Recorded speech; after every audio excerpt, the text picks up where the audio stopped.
please welcome back Jodie Conrad.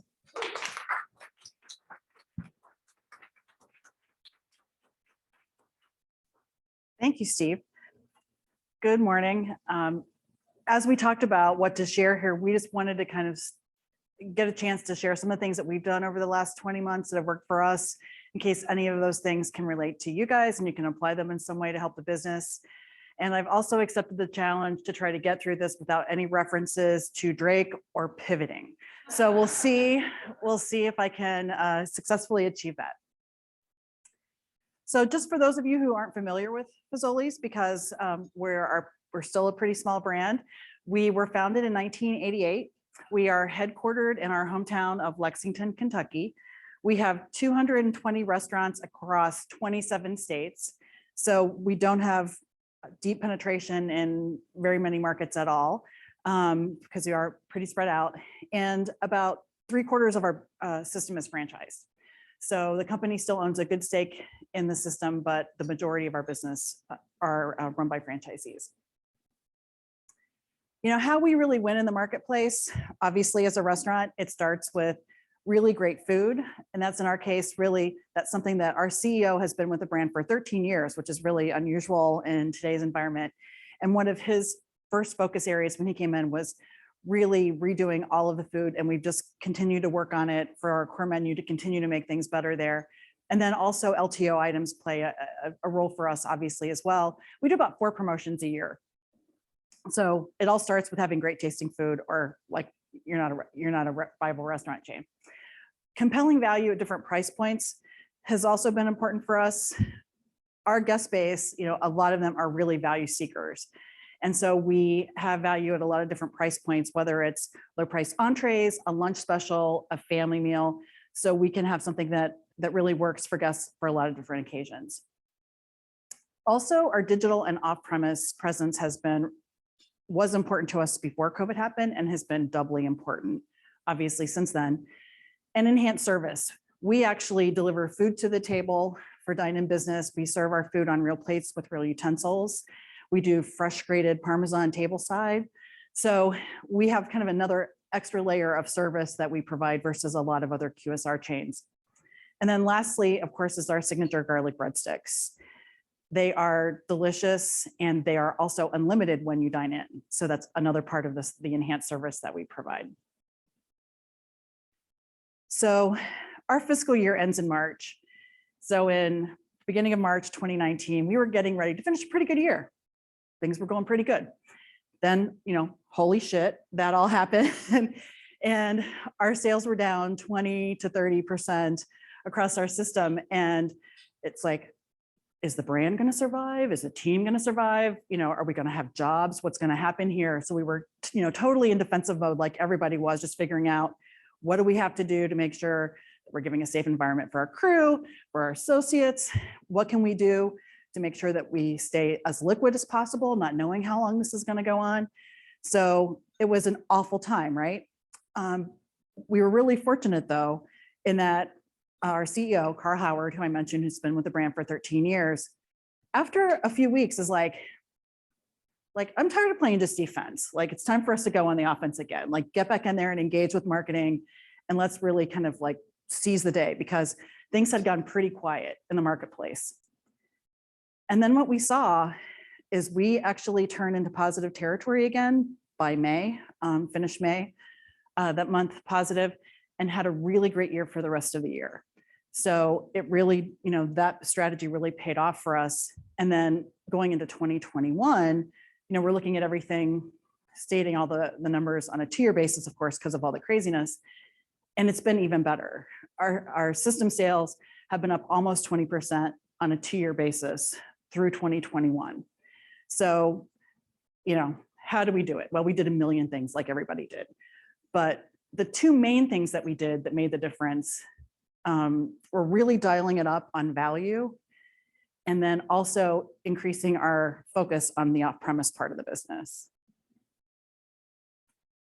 Starting with value, we really did 3 things.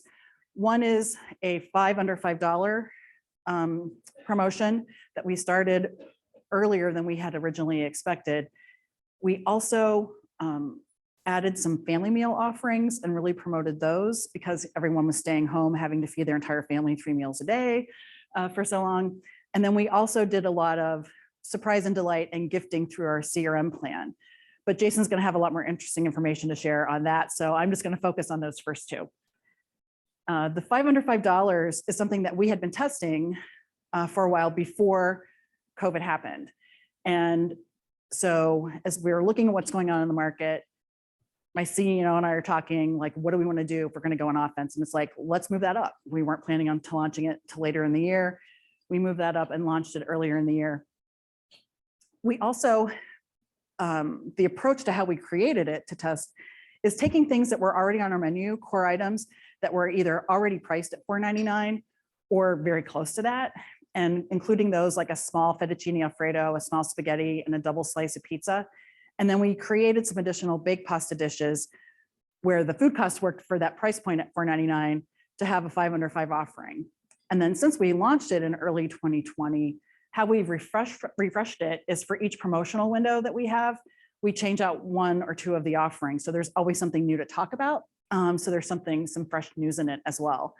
And what we've seen is it's been very appealing to our guests. Depending on the promotion and what's included, it's generally speaking 10.5% to 12% incidence for us, which means these things are included in that percentage of our orders. So it's something that we've really been able to get some traction with by having something people can count on every day for an attractive value offering. And all of our entrees come with breadsticks too. So, and then early next year, we're going to be refreshing it more than we've really done in the past by putting another twist on it, which is $5 under $5, under 500 calories. This allows us to lean into great value at that time of year and also health concerns, which we know is also top of mind that time of year. So refreshing it to include that twist on it for the launch at the beginning of next year. As it relates to family meals, we've had family meals on our menu for a long time. They've been important to our business for a long time. It's, our food's affordable, it travels well, kids like it. It's a, a very natural thing for us. So what we did at the beginning of the pandemic was create a super family meal. And again, this idea came from our CEO, who is like, let's just supersize it. People are home all day. They're feeding a lot more people than they usually are for all of these meals. So we have our usual pastas, a family-sized portion of fettuccine Alfredo and spaghetti with meat sauce, added a whole pizza to it, so either cheese or pepperoni pizza, iced tea or lemonade, and it comes with 16 breadsticks. So this feeds 8 people for $19.99. And I still think it was the best deal in the industry, that was going on then in terms of just the bang for your buck, and our consumers really responded to it. So this is something that we created. We promoted it both as an open offer with a promo code through social media, through boosted social media, and did it as part of our gifted offers in CRM through our loyalty program. And what we saw was almost equal redemption for both of those channels. That really kind of told us we are reaching different people because, not everyone participates in our loyalty program. So it's something that we were able to offer and pulse in, especially in those times when people were home and kids were home from school. And what we saw is people did really appreciate it. We field a guest traffic study every year or two just to kind of like take a pulse on what's going on in the business. And we had 81% of the respondents, these are fielded in our trade areas, say that Fazoli's offers, agree with Fazoli's offers satisfying family meals, versus the average for all of the other competitors in our market was only 52. So almost a 30-point gap in terms of our performance versus the core competitive set that's in our trade areas. And it became something that people really responded to so much that we ended up last year adding it to our core menu. So we didn't add it at $19.99. That food cost doesn't work for an everyday proposition for us, but we added it at $24.99, which again, to feed 8 people is still a screaming deal. So we added it to the core menu. And what that also allows us to do is then pulse in that $19.99 offering occasionally to drive traffic and have some new news in that as well. And our incidents in family meals, this is looking at the last 4 years, this year to date, has more than doubled. So it's something that people are really responding to. So now over 11% of our orders include one of our family meals. So it's become a really, really important part of our business. And then the second area, as we talked about, is really this focus on off-premise. A lot of this is just that we were so fortunate to already have drive-thrus in all of our locations, because even as you heard the Panda team talk yesterday, it was a different world if you had a drive-thru versus if you didn't have a drive-thru, largely because consumers really felt safe in their cars. It provided a safe experience for them, as well as the convenience it always offered. So we were very fortunate that we already had drive-thrus.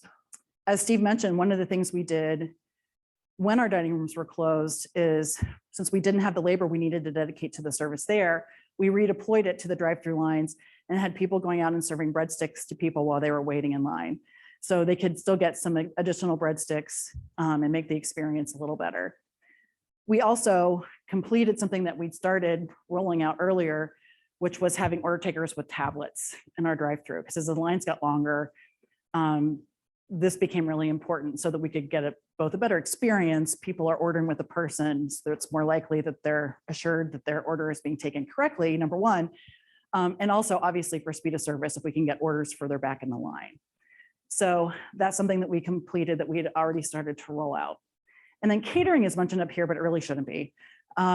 Catering was like kind of a relatively small part of our business, like 4 to 5% before COVID happened. It obviously got devastated by COVID as well, because people weren't gathering either at home or at work. But what should really be there is delivery, because that's the part of our business that really saw the biggest difference in terms of scale and the impact pre to post COVID. But this year to date, our business is now 73% off premise, which is kind of amazing to me. Looking at a longer term trend, this goes back to our fiscal year of 2017, which is actually late 2016 is when this graph starts. And at that time, the majority of our business was dine-in. And again, with unlimited breadsticks and the service, it kind of makes sense, right? Like we give a better experience. You can get more breadsticks if you dine in. But by late 2017, we had already shifted to where the majority of our business was off premise. And the gap has continued to widen since then. And then once COVID happened, and it's staying there. So even though our dining rooms are open, we don't have capacity restrictions or any of these other things, that trend has stayed ever since last year. The three biggest channels for us, and the ones where we've seen the most difference, our dine-in business was 40% before COVID happened. After COVID, it's 27%. So still higher than a lot of the restaurants that I've worked in the past, like Wendy's or Donato's Pizza. That's still a high dine-in business, but I don't think it's ever going back to 40%. Is it going to be higher than 27%? Probably. I could see it being 30-ish. But I just don't think we're ever going back to those same kind of ratios. The drive-through, again, was already, as Steve mentioned, a big part of our business, and we have it in all the restaurants. It was around 38% of our sales before COVID. It's now fully half of our business. Pasta through a drive-through is half of our business, which is kind of mind-blowing to me. That's really become key to us. And then delivery was already the fastest growing channel on a percentage basis before COVID happened, and was 4% of our sales. Post-COVID, basically overnight, it tripled. It went to 12% of our sales and has stayed there. Again, even as things are reopening and vaccines happen and dining rooms are open and all those things, there is real stickiness to this that, to be honest, I would have lost a bet on. Because when you think about the value proposition for consumers, you're paying a lot of money in a lot of cases for an okay experience, because the food isn't that hot and it may or may not be on time, but it's stayed there consistently at 12%. So, how we're thinking about the future in these channels, we think value is going to continue to be important, obviously, to consumers, and maybe even more so than it's been over the last several months. We're seeing industry traffic in the last few months soften a bit. And those of us who've been in this business for a while know the inverse relationship that occurs between average check and guest traffic. So I think we're starting to see that going on in the industry. And we know that consumers are still looking just to get a lot of bang for their buck. So we're building off of our success in these value offerings to try to position ourselves, and also testing some new things. Like, I think there's still a lot more potential in family meals. So we're looking at different bundles and different price points, both to give great value to consumers, but also to improve our penny profit on those. So we're really trying to find some ways that's a win-win in the system for that. And as we've talked about, off-premise is here to stay. So what we're focusing on now is how can we make more money out of delivery, number one, and then even rethinking our restaurant prototypes to be better suited for how the business is shaping up and looks like it's going to stay. For delivery, it's really kind of comes down, we've been doing three things. Like most people, we have put a premium on our pricing. So the pricing in the restaurant is not the same as the pricing on a third-party delivery platform. We are now at about 20% on that. And I think that's about as far as we can go. So we're at about a 20% premium, and that's been working for us. We've also been working with virtual brands.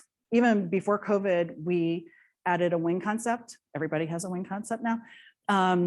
And we were adding wings as part of our core Fazoli's menu. So it's just a way to take advantage of that by offering a wing concept when people are looking for that kind of food. We also, very interestingly, in some of our restaurants have licensed Wow Bao as a ghost kitchen out of our restaurants. So in restaurants where there's room, where we have the operational strength of leadership and the management team that can handle it, and where we can be staffed well enough. So that's something, and it obviously doesn't compete with our business.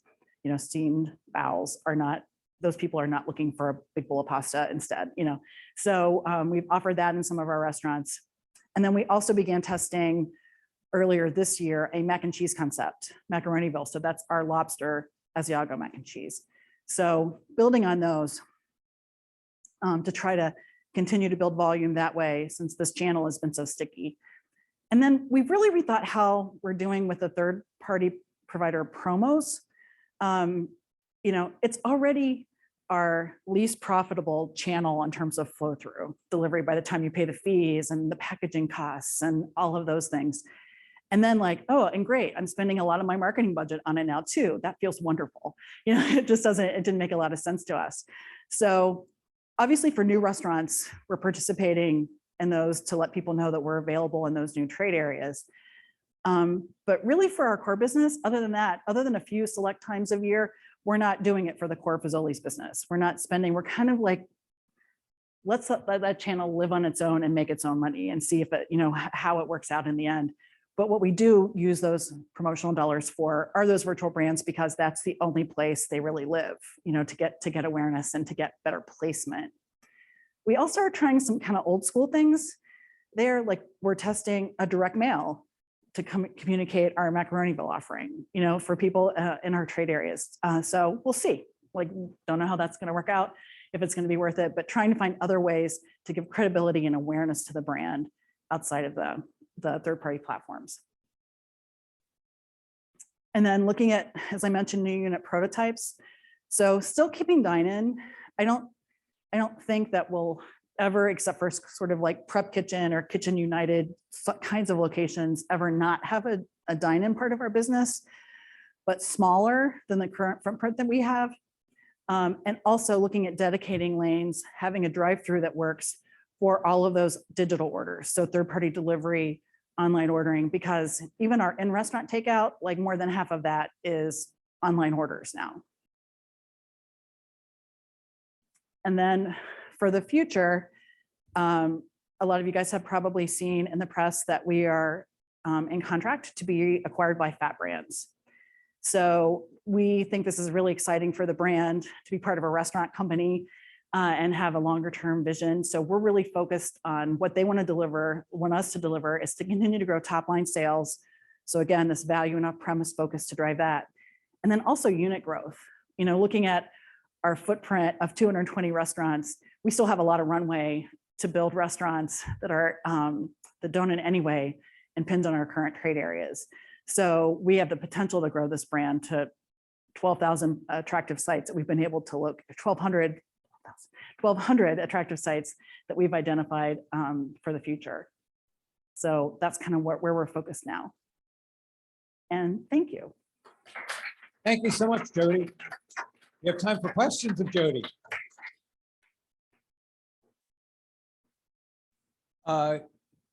Did you see any immediate impact from deciding to pull out your third-party delivery app promos? Was there any drop, or that stuff just seemed to be going on somewhere? People, in other words, people coming to the delivery apps with your brand already in mind? Yeah, we actually expected more of a fall off than we saw. We didn't see. Now, a little bit of it is masked because of this other virtual brand and other activity that's part of our delivery portfolio. But I was kind of prepared to be like, got to change plans, got to go back to it. And we haven't had to. So I think it's just, we have enough awareness in those trade areas where we've been doing it for so long, because we've been doing it for at least over 2 years now. One of the things about the family menu items and the family meals that really interests me is that family restaurants, basically just about anybody could define a family restaurant that had a kids menu and didn't have waitresses in short shorts. Yeah. But you seem to be in this, you seem to be getting at the idea that as a brand, you understand how families live and what they need. And to some degree, that's part of a marketing trend towards understanding how brands live within people's lifestyles and marketing into that. So I'm curious, after all of this, have you guys been thinking about the Fazoli brand in relationship to family? And how this impacts ultimately how you start positioning yourself and thinking about yourself and talking about yourself as a brand? Absolutely. And, it's been a few years. We really can't afford the traditional like big segmentation studies, but we've known from, work we've done in the past that families have always been a core part of our core consumer base. We really kind of have three broad targets, families with children in the house.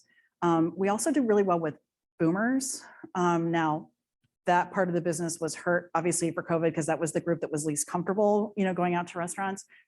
And also like blue collar workers, like guys who like, my job is like, I work construction or I'm a painter, like I need energy and I need as much money as I can get for a small price. And so we're doing work right now actually to refine and really sharpen like our key consumer, constituents, so that we can really address like where are the biggest opportunities going to be for us as we grow the brand over these next few years.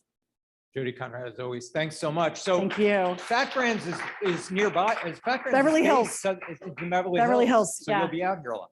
Yeah. Okay. So Thanks. thank Jodie. you.